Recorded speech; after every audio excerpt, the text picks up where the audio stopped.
Graça e paz, meus amados irmãos. Aqueles que nos visitam, sejam muito bem-vindos em nome de Jesus. Tem a nossa irmã que está aqui juntamente com Lucimar, que está... Seja bem-vinda em nome de Jesus. Mais uma vez conosco. Qual o nome dela, Lucimar? Aline. Seja bem-vinda, Aline, em nome de Jesus. A Aline tem problemas auditivos, mas está aqui. Nós estamos ainda bem, temos duas professoras aqui de Libras, né, que está aqui auxiliando ela. E aqueles que nos visitam também, que estão aí atrás, sejam muito bem-vindos, em nome de Jesus. Vamos abrir nossas Bíblias no Salmo 13. Salmo 13. Salmos 13. 13. Essa é uma oração que Davi faz. É um salmo breve, mas um salmo útil e instrutivo. Salmo 13. Salmo 13.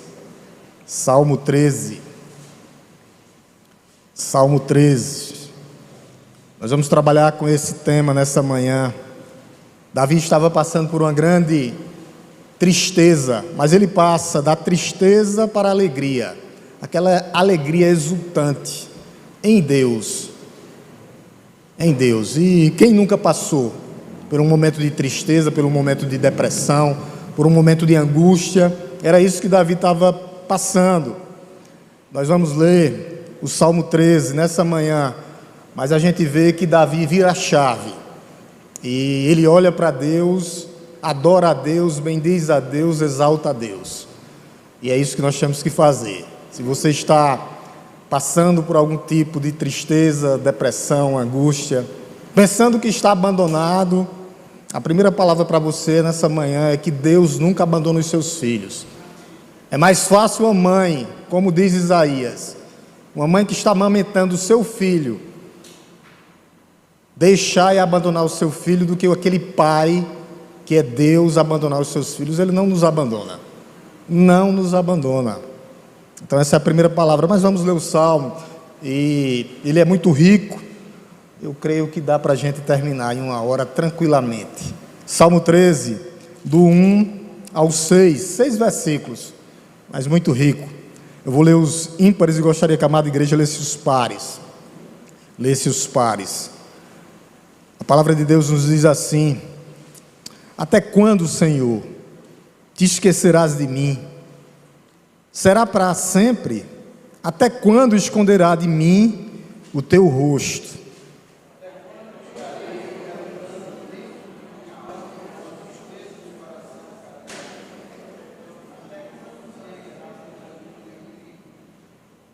Olha para mim e responde-me, Senhor, meu Deus. Ilumina os meus olhos, para que eu não durma o sono da morte.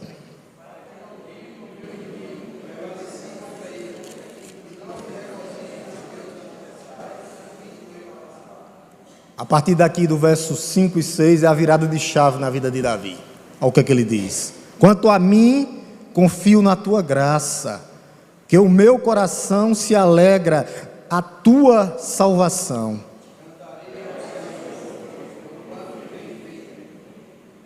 Amém, igreja? Louvado seja o nome de Cristo.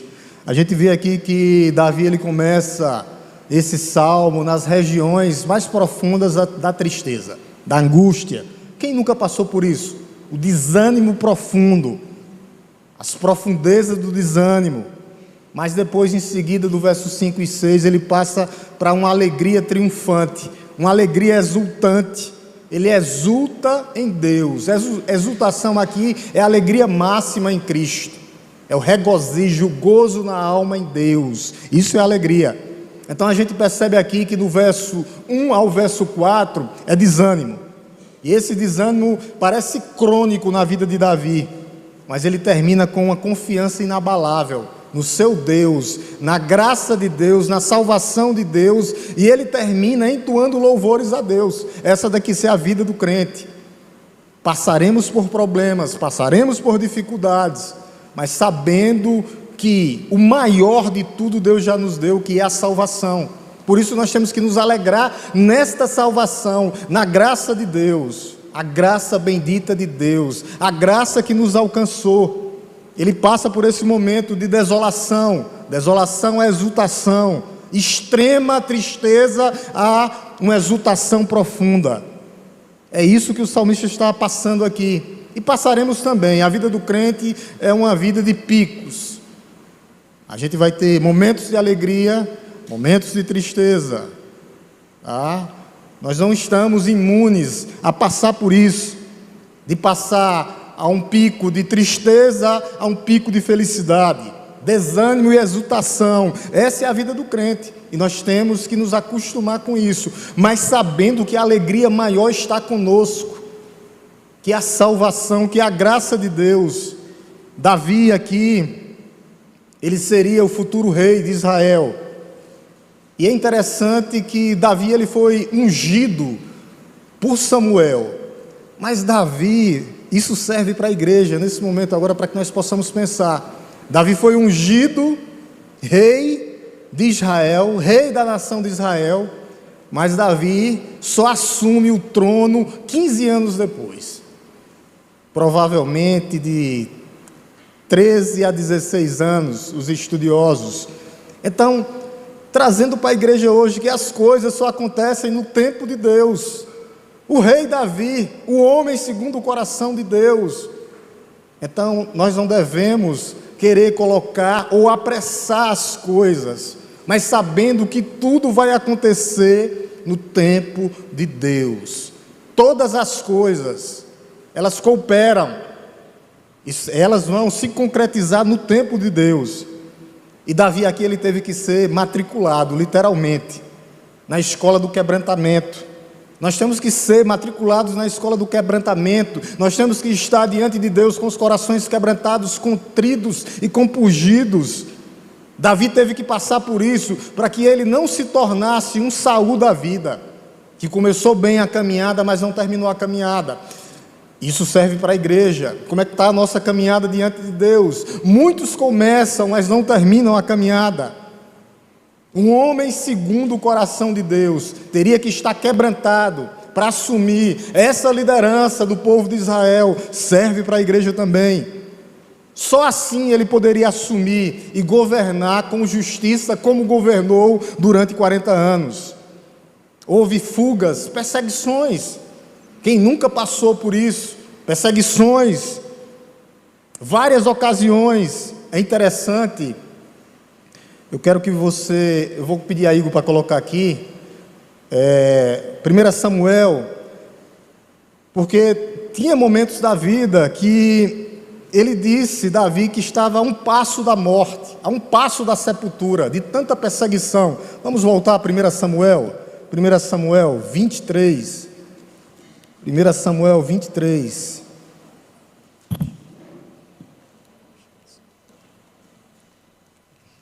(23), 1 Samuel 23, depois a gente volta em seguida para o Salmo 13, deixa marcado o Salmo lá, hoje nós vamos usar a Bíblia, está aqui, né? Eu quero que Janderson veja aqui se consegue configurar a televisão. Então disseram a Davi, 1 Samuel 23, capítulo 20, verso 3. Capítulo 20, verso 3, a palavra de Deus diz assim, 1 Samuel, capítulo 20, verso 3, gente, perdão aí, capítulo 20, verso 3, está aqui. Então Davi respondeu enfaticamente, seu pai sabe muito bem que encontrei favor diante de você, assim ele resolveu que você não deve ficar sabendo disso, para não se entristecer, mas tão certo como vive o Senhor, e como você vive, Jonatas, a esse finalzinho aqui, apenas um passo entre mim e a morte. Era assim que Davi estava, de tanta perseguição, um passo de mim para a morte, era assim, de tanta perseguição. Então, isso serve para mostrar que nem o homem segundo o coração de Deus estava imune às dificuldades. Você volta para o verso 13, tá? Mas a graça de Deus transformou o seu sofrimento. E é interessante que Davi termina aqui Salmo 13, verso 6, ele termina cantando e louvando a Deus. Olha como é que ele termina o Salmo. Cantarei ao Senhor, porque Ele me tem feito muito bem. Ele sabe do que Deus tem feito na vida dele. Ele sabe que a mão poderosa de Deus está agindo na vida dele. Por isso que ele começa diante das tribulações. As tribulações alcançam a vida de Davi, a tristeza profunda, mas ele sabia que ele tinha o favor de Deus ao seu lado, ele sabia que Deus está trabalhando na vida dele. Deus, ele trabalha nas nossas vidas, para que depois ele possa trabalhar por intermédio de nós, para que nós possamos ajudar outras pessoas. Ele trabalha em nós para que depois trabalhe através de nós. É isso que Deus faz. Deus está forjando as nossas vidas. As tribulações não vieram e não vêm para destruir as nossas vidas, nunca foi assim, mas elas servem para o fortalecimento espiritual da alma, elas servem para nos maturar. Davi foi forjado na fornalha da aflição, da decepção, da perseguição. Deus provou Davi para poder aprová-lo. É isso que Ele está fazendo conosco. Nós estamos passando pela prova para que nós pudéssemos ser aprovados.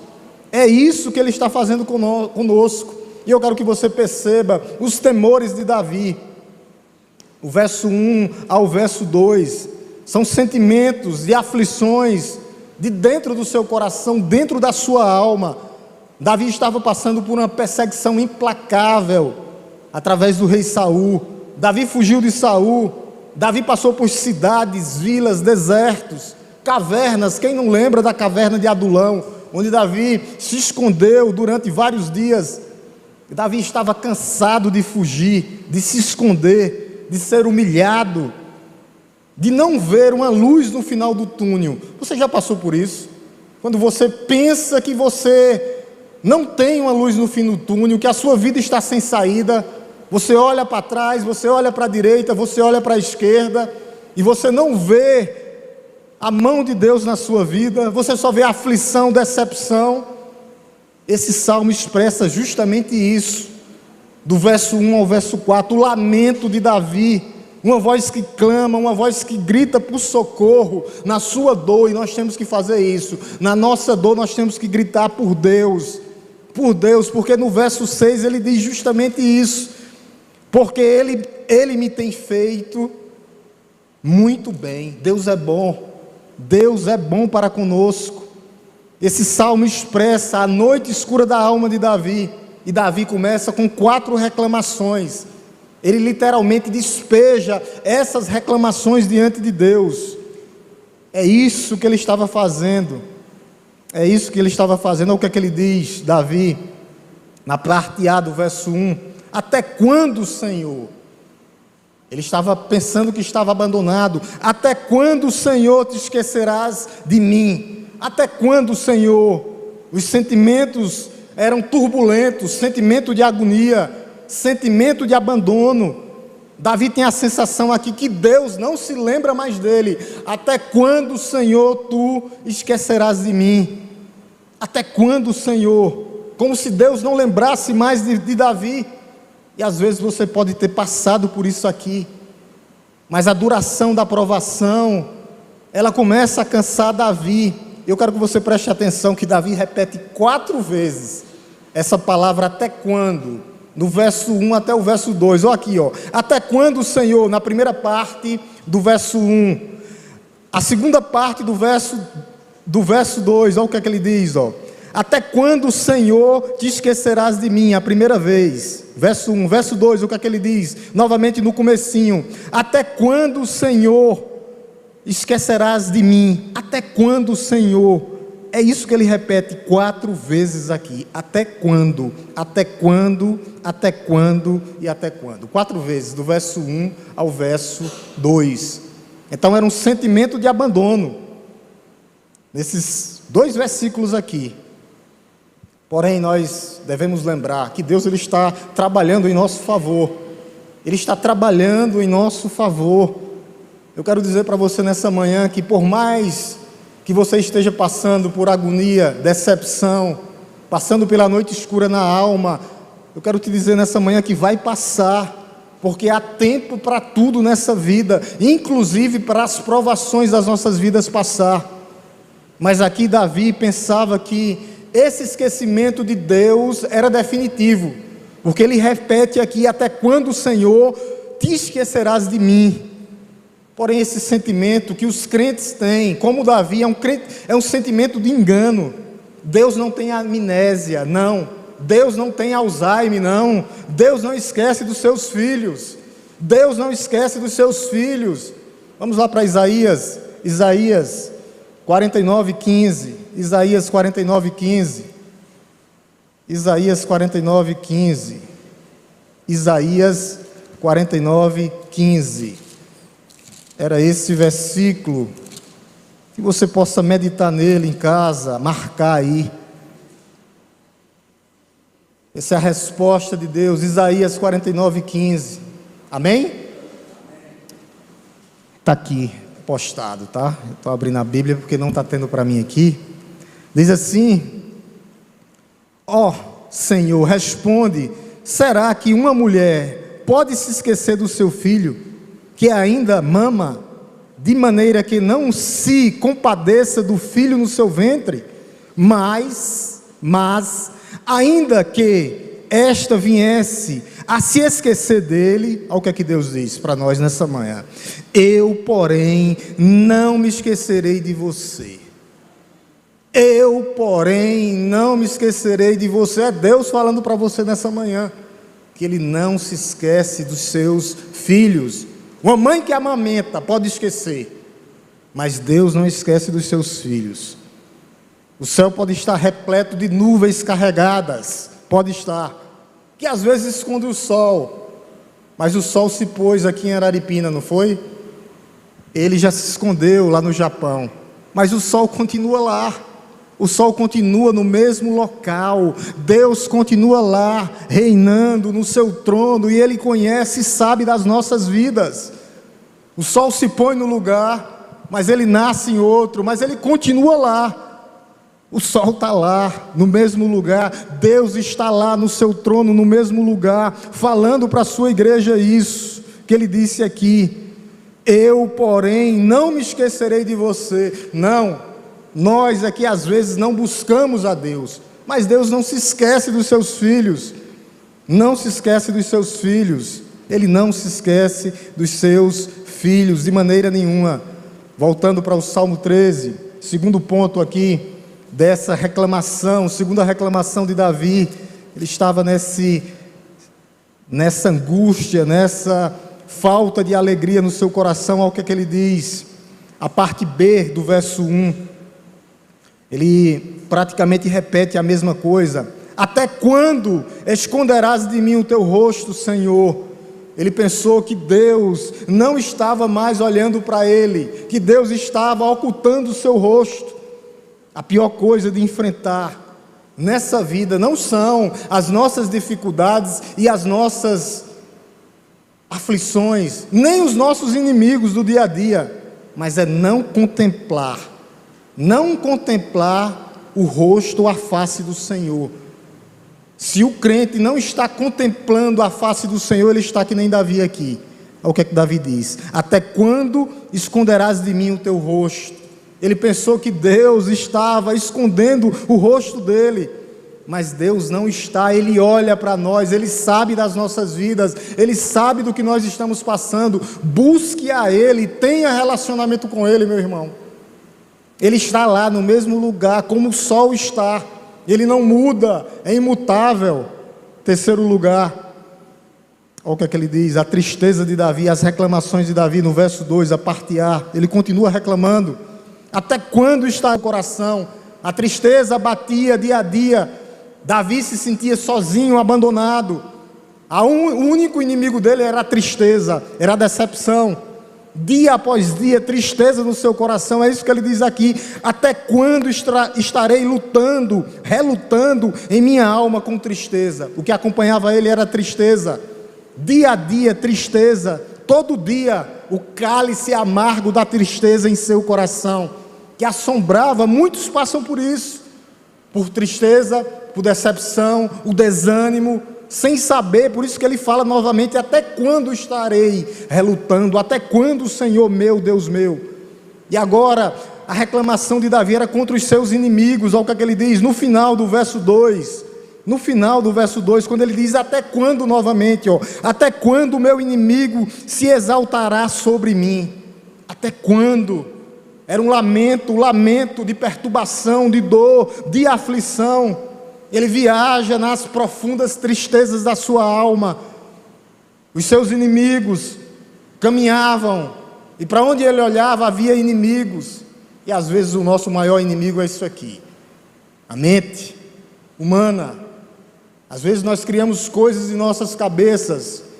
Às vezes nós não entregamos completamente as nossas vidas a Deus. E há muitos hoje que estão passando por um momento depressivo. E a depressão é uma doença que nós temos que tratar dentro da igreja. Depressão, aflição. Muitos estão passando por isso. Muitos e muitos. Mas Davi agora ele passa a orar ao Senhor. No verso 3 ao verso 4, os perigos ele sabia que vinha de fora, e que vinha de todos os lados, e isso na vida do crente vem, seus adversários. Mas o que é que ele faz, Davi? Ele busca ao Senhor em oração. Davi saiu da caverna da tristeza para entrar na brecha da oração. Preste atenção: saia da caverna da tristeza e entre na brecha da oração, igreja. Oração de joelhos. Davi ele abandona aqui a sua autocomiseração, a sua autopiedade, para se trajar e se revestir com a armadura da oração. É assim que a igreja tem que viver. A oração. Ele se torna um homem espiritual em oração. Ele compreende que ele de joelhos dobrados, ele de joelho no chão, é mais forte do que o seu exército que estava de pé lutando por ele. Ele aqui ainda não tinha nem assumido o trono, mas depois ele sabia, porque continuou a brecha. Saia da tristeza, da caverna da tristeza, e se coloque na brecha da oração. Finalmente aqui nós encontramos Davi de joelhos, e esse é o lugar de vitória da igreja, do crente, onde o crente vai avançar. Ele avança de joelhos no chão. O crente de joelho no chão, ele não recua, ele avança, ele continua, e nós temos que fazer isso. Ele ora buscando o socorro de Deus. Olha a primeira oração de Davi, no verso 3. Olha para mim e responde-me, Senhor. Aquele estava de joelhos. É uma oração. Olha para mim, Senhor. É isso que ele está dizendo. Olha para mim, Senhor, e responde, Senhor meu, Deus meu. É isso que nós temos que pedir. É a Ele que nós temos que pedir. É a Ele que nós temos que buscar. É isso. Se no momento ele pensava que Deus tinha ocultado o seu rosto, tinha tirado sua face sobre ele, agora ele clama de joelhos e diz: o que a igreja tem que dizer? Olha para mim, Senhor, Deus meu. Está passando por angústia, decepção, agonia, pelo vale da sombra da morte. Olhe para Deus e diga isso que Davi disse: olha para mim, Senhor. Eu estou aqui, veja a minha situação. Antes, sentimentos de tristeza. Ele pensava que Deus tinha esquecido ele, mas agora ele clama por socorro, para que Deus olhe para ele. Até o que é que ele diz? Olha para mim e responde-me, Senhor, Deus meu. É isso que Davi está fazendo aqui. Agora ele pede por socorro, para que Deus possa lhe responder. Antes, sentimento de tristeza, sozinho e abandonado, mas agora ele remove a tristeza do seu coração e recorre a Deus, o Deus que olha para nós, o Deus que não dormita, o Deus que não dorme, o Deus que não pestaneja, o Deus de Israel, o Deus que guarda a nossa entrada, o Deus que guarda a nossa saída, o Deus que sabe a hora que você deita, e o Deus que sabe a hora que você levanta. É esse Deus que você tem que clamar. Ele ora agora, a segunda oração de Davi, ele pede por discernimento, para que Deus possa abrir os seus olhos. A parte B do versículo, Olha o que é que ele diz: ilumina os meus olhos, Senhor, para que eu não durma o sono da morte. Abra os meus olhos, traz iluminação, que a minha vista, a minha visão possa ser a tua visão, Senhor. É isso que Davi está dizendo, e é assim que nós temos que clamar nessa manhã. Deus, faça que eu possa ter a visão que o Senhor tem, a visão espiritual, que os teus olhos sejam os meus olhos, me ilumina, Senhor. É isso, compreender as perspectivas de Deus, aos olhos de Deus. Nós temos que colocar tudo isso em oração. As nossas petições em fervor, fervorosa, só será eficaz para reduzir a agonia, a tristeza, a opressão diária, o desânimo, através das respostas de Deus, pedindo para que Deus possa iluminar os nossos olhos. Clame a Deus. Para quê, pastor? Para visão, por visão. Pastor, eu estou cego? Não sei, pode ser que esteja cego espiritual. Ore por iluminação, para que Deus lhe dê vista espiritual, visão espiritual, para que você possa enterrar as suas decepções, a sua agonia, para que você possa deixar de lado, para que você possa ter visão espiritual. É assim que nós temos que clamar. É um clamor, é um grito de socorro a Deus. Orar é manter-se vigilante contra as investidas do inimigo, que vai aparecer por todos os lados. Versículo 4, para que o meu inimigo não diga prevaleci contra ele, e não se alegre os meus adversários, se eu for abalado. É isso que nós temos que orar a Deus. Nós vivemos cercados, o homem, o crente, ele tem 3 inimigos naturais, 3 inimigos: nós mesmos, que é os nossos desejos. Anote aí: a minha carne, os meus desejos é o primeiro inimigo. O primeiro inimigo seu é você mesmo. Os nossos desejos, as concupiscências dos nossos corações. É o que Jesus diz: concupiscências dos olhos, concupiscências da carne e a soberba da vida. Ou então os desejos da carne, dos olhos e a soberba da vida. Nosso primeiro inimigo específico, quem é, pastor? Nós mesmos. Segundo, o mundo está aí. Jesus disse: vós não sois, vocês estão no mundo, mas não são do mundo. Fuja. É o ambiente que está te chamando para querer te desviar, para querer te tirar das passadas de Deus. Os ambientes, o mundo aqui não é o que Deus criou, porque tudo que Deus criou é bom. Os mares, as florestas, a criação de Deus, né? O homem está corrompido pelo pecado, mas tudo que Deus criou é bom. O mundo aqui são os seus valores, os princípios morais. Querem destruir quem? A família, que é a base, que é o alicerce. É o alicerce. Deus, família, igreja. Eles querem quebrar o quê? O alicerce aqui.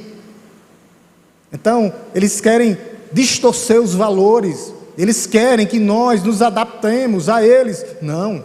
Então, o segundo inimigo seu não é o diabo. O primeiro é você mesmo, o segundo é o mundo. E o terceiro, sim, o inimigo das nossas almas, o diabo, agora sim. Porque ele veio para matar, roubar e destruir.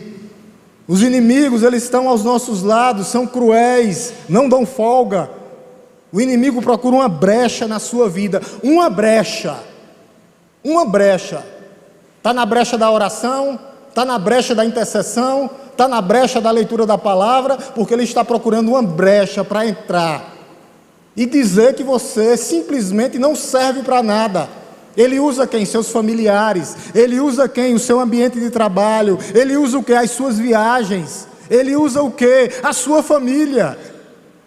Eles estão aí, à solta, para querer tirar você do chão, tirar o seu alicerce. E nós precisamos ficar atento com as estatutas de que? As ciladas do inimigo. Ele está por aí, ao nosso derredor. Graças a Deus, Deus age em nosso favor.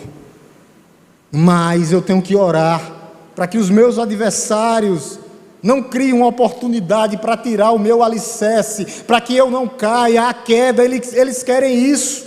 E não se alegre os meus adversários se eu for abalado. Eles estão aí, pronto para dizer: fracassado, você não presta para nada, você caiu, você não era o crentão, o bonzão, você não fazia tudo aquilo ali. Não dê brecha.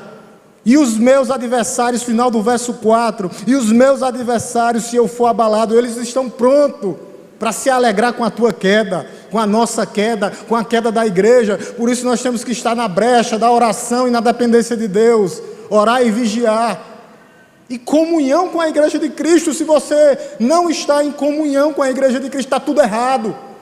Não, eu não tenho tempo. Não, tem, o tempo tem 24 horas. Não coloque essas desculpas, não cabe aqui. O que é que está sendo a tua prioridade? Para cima de quem? Tem pessoas que trabalham muito mais do que você, pode ter certeza. Muito mais. Não coloque desculpas para que você se afaste do corpo de Cristo. A brasa tem que estar no meio do braseiro, pegando fogo, a chama do fogo da palavra de Deus e da comunhão da igreja. Não se afaste da igreja de Deus. Não dê brecha ao inimigo. Não dê brecha. E agora chega o ápice, a confiança de Davi, que vem do alto, que vem do céu, que vem de Deus. A sua fé é o ápice. Agora chega, verso 5, as circunstâncias havia mudado agora, preste atenção, as circunstâncias haviam mudado, mas os inimigos não. Lembre-se disso. Eles estão aí, o mundo, a carne e o diabo. As circunstâncias foi que mudaram. Davi resolveu mudar. Os inimigos não, ainda estavam apertando Davi, mas os seus olhos não estavam mais postos nos perigos. Os olhos de Davi estavam postos em Deus. Onde estão os nossos olhos? Estão postos em quê? Nas dificuldades ou estão postos em Deus? Os nossos olhos têm que estar postos em Deus. Aqui agora é um contraste. Ele sai das reclamações, dos medos prévios e alongados. Agora Davi demonstra uma diferença. A coragem bate, a confiança, a graça de Deus. Ele olha para a graça de Deus que chega ao seu coração. E além dele agradecer pela salvação, ele agradece cantando louvores ao Senhor. O que acontece com Jó? Quando Jó diz lá: eu te conhecia por ouvir, mas agora os meus olhos te veem. Agora os meus olhos te veem. É isso que acontece com Davi. É isso que acontece com Davi. Em primeiro lugar, a fé que confia sem vacilar na graça de Deus. Verso 5, parte A do verso 5. Quanto a mim, confio na tua graça. Deixa eu te dizer uma coisa, meu irmão, minha irmã, meu amado visitante, minha amada visitante, a graça de Deus é melhor do que a vida. A graça de Deus nos basta. A graça de Deus nos mantém firme. A graça de Deus nos conduz à salvação eterna. O que nós precisamos é da graça de Deus, desse regozijo da graça de Deus. Eu confio, Senhor, quanto a mim, igreja de Cristo, primeira igreja de Araripina, quanto a mim, primeira igreja batista, confio na tua graça, na graça do Senhor. A expressão aqui, quanto a mim, anotem aí, é uma mudança, indica o que? Uma transição, uma mudança radical, do medo, onde ele estava na caverna, do medo para a fé exultante através da graça. Transição, mudança de chave, mudança de mente, mudança de vida, convicção que a graça de Deus é melhor do que a vida, que a graça de Deus nos basta, que as promessas de Deus serão cumpridas. Por quê, pastor? Porque nós não vivemos pelo que nós vemos, não é por vista, mas é por fé, é através da graça de Deus. A graça de Deus se basta, a graça de Deus nos basta, a graça de Deus é melhor do que a vida. É esse sentimento que nós temos que ter, pela fé, é isso, o sentimento que as promessas de Deus serão cumpridas nas nossas vidas, mesmo que haja os inimigos. O profeta Eliseu, ele é interessante, ele vai dizer: são muitos os que estão contra-nosco, mas maior é aqueles que estão em nosso favor. E eu quero que a gente leia isso, vamos coloque bem aí, Igor, 2 Reis, 6, 16 e 17, vou ler aqui, 2 Reis, olha o que é que ele diz aqui, igreja, ó. Eliseu, ele respondeu, aqui é uma conversa de Eliseu com Geazi, ele respondeu: não tenha medo, não temas. Deus está dizendo isso para você nessa manhã, não temas, porque são mais os que estão conosco do que os que estão com eles, muito mais são os que estão conosco. Verso 17, e Eliseu orou e disse: Senhor, é isso aqui que eu quero que você preste bem atenção, peça que abra os olhos dele, para que veja. O Senhor abriu os olhos do moço, e ele viu que o monte estava cheio de cavalos e de carros de fogo ao redor de Eliseu. A proteção, os anjos do Senhor acampam ao nosso derredor. Muito mais são os que estão conosco do que os teus problemas. Muito mais. É Ele que labuta por nós. Por isso o coração dele se alegra agora. Em que, pastor? Que nós temos que nos alegrar. Qual a alegria maior do crente? Está aqui a alegria da salvação. Um coração regozijado. Olha o que é que ele diz na parte B. Que o meu coração, volte aí para o capítulo 13, tá, Igor? Que o meu coração se alegra na tua salvação. Essa é a alegria do crente, alegria máxima. Assolado pela tristeza, passa a se regozijar na alegria da salvação. Atacado pelos seus inimigos, com a fúria pertinaz, como diz o hino de Martinho Lutero. Cercado, nada e nem ninguém pode arrancar do crente isso aqui. Que o meu coração se alegra na tua salvação. Ninguém pode arrancar isso do crente. Por isso, nossa exultação nessa manhã é a nossa salvação, a nossa alegria indizível, que não tem palavras humanas não justificam a glória do Senhor para salvar um povo, a glória do Senhor, a sua mão estendida sobre a sua igreja, a cruz de Cristo, o amor de Deus, enviando o seu Filho amado Jesus Cristo, para morrer por nós na cruz do Calvário. E a alegria indizível do crente, que palavras humanas não podem explicar, esse amor salvador de Deus para com seus filhos. E ele termina no verso 6, falando da sua alegria, falando da sua fé e exultação, falando dos feitos de Deus, cantando e entoando louvores a Deus. Aqui é um hino que ele canta ao Senhor: cantareis ao Senhor, porque Ele me tem feito muito bem, porque o Senhor é bom, porque as suas misericórdias duram para sempre, porque as suas misericórdias são as causas de não sermos consumidos. Davi começa cheio de tristeza no coração e termina cantando. Ele inicia afirmando que Deus, no verso 1, havia esquecido dele, mas depois ele dá testemunho que Deus é bom, que Deus continua sendo bom, o amor de Deus para conosco. Davi compreende que até as tribulações que nós estamos passando fazem parte do tratamento de Deus. Deus está tratando o seu povo. É isso que Davi entende. Ele passa da alegria para a exultação. Tanto que mais tarde ele escreve, vamos lá, Salmo 119, 71, Igor. Salmo 79, 71. Ele diz assim: foi-me bom ter passado pela aflição. Olha o que é que diz: foi bom que eu tivesse passado pela aflição. Já pensou? Ele agradecendo. Ele, por quê? Para que aprendesse os teus decretos. Os decretos de Deus só aprendemos quando passamos pelo vale da sombra da morte.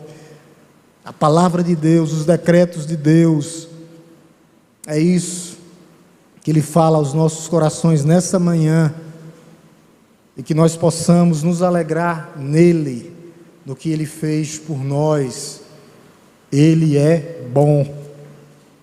Verso 5: quanto a mim, confio na tua graça, que o meu coração se alegre na tua salvação, Deus meu, Senhor meu. Que a igreja possa se apegar nessa palavra nessa manhã, sabendo que Deus não esquece do seu povo, e sabendo que todos nós podemos passar pelo vale, estamos sujeitos, não somos imunes a passar por tristeza, por decepções, por desilusões, mas Davi, ele vira a chave, e ele olha para o Senhor, ele confia no Senhor, ele agradece ao Senhor pela sua graça. A alegria de Davi está na salvação, a alegria maior do crente, porque ele tem me feito o que é bom. Deus é bom. Amém, igreja? Vamos orar em nome de Jesus, que nós possamos fazer divisão de salas. Oremos. Senhor nosso Deus, nosso Pai que estás no céu, nós te louvamos, Deus, nessa manhã. Te bendizemos, te agradecemos, ó Deus, por esse salmo maravilhoso, essa oração de Davi. E Davi começa, ó Deus, pensando que o Senhor tinha esquecido dele. Ele lutava contra a sua alma, contra a sua tristeza, contra o seu coração. Mas ele clama ao Senhor com um pedido de socorro, para que o Senhor, o seu Deus, ilumine os seus olhos, responda às suas petições, e que nós possamos clamar, ó Deus, ao Senhor, porque só o Senhor pode responder às nossas petições. O Senhor não dorme, o Senhor não dormita, o Senhor não cochila, o Senhor não pestaneja. O Senhor é o guarda de Israel, que guarda a nossa entrada e que guarda a nossa saída, do deitar ao levantar, do levantar ao deitar. Ó Deus, Davi também orou, porque estava cercados por inimigos, e nós sabemos, ó Deus, que temos alguns inimigos, o mundo, o diabo e as nossas inclinações, mas que nós possamos crucificar com Cristo, para que nós possamos viver para a Tua glória, e quanto à Tua igreja, como diz Davi aqui, que nós possamos confiar na Tua graça, porque a Tua graça nos basta, porque a Tua graça é melhor do que a vida. Ó Deus, que nós possamos olhar para o Senhor com os olhos espirituais. Ilumina, Senhor, os nossos olhos, nos dá, Senhor, visão espiritual.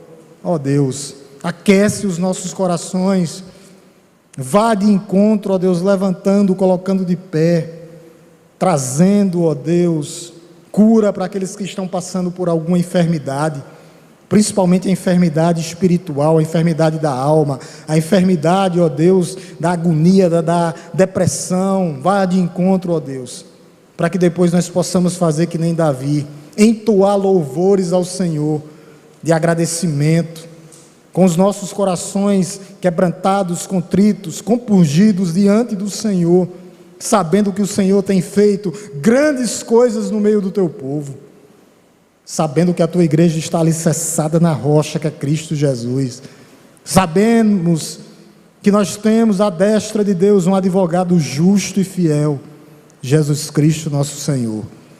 Que nós possamos colocar todas as nossas causas diante dEle, somente dEle, para que Ele possa responder no seu tempo as nossas petições, as petições da Tua igreja. Obrigado, Senhor, que agora nós possamos nos dividir em sala de EBD. Abençoa, Senhor, os professores, abençoa, Senhor, todos os nossos irmãos que estão matriculados, ó Deus, nas salas, ó Deus, que o Senhor nos dê iluminação. Eu te peço também, ó Deus, por aqueles que